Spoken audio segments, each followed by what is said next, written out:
It was old, it was weak, we needed a new ramp. Amy showed me the old ramp. I was like, oh no, we got to do something about this, you know. For this particular ramp, the before was 8 foot, it was way too short. It needed to be 18 feet long. But it definitely was a plywood ramp, so it was not, you know, like she said, it was not sturdy, it wasn't ADA compliant, so we knew it needed to go. So I knew about her ramp. I knew what shape it was in. Amy had taken pictures. I looked at it.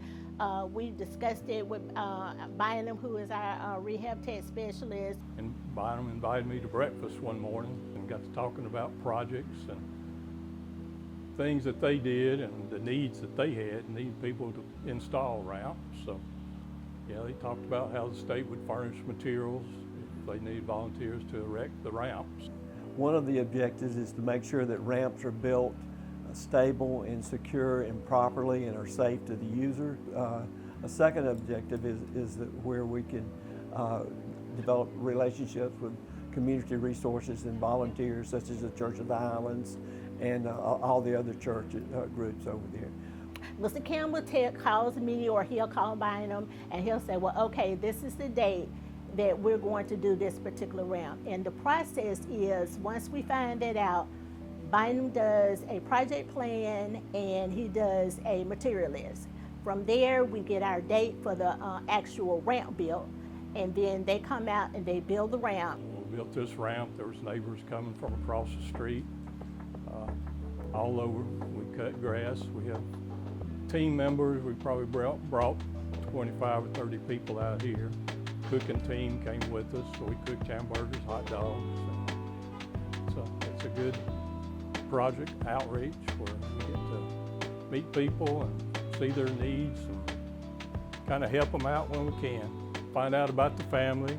She had a couple of granddaughters here that day, and they helped us build the ramp. We showed them how to put screws in. We enjoy working with them. Our team just worked from our community support, Daphne, who kind of made that original connection with Highlands and how it goes down there with Bynum, making building relationships and being on site, meeting for coffee, whatever's needed there, and then the great team that came. So I felt very blessed and very lucky to have all of that just in place.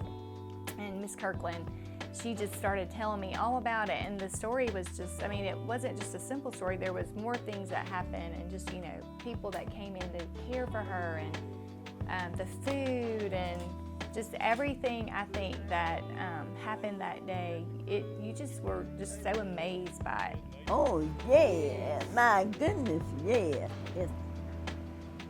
We don't have no problem. We don't have no problem. You can go anywhere you want to now. Oh yeah.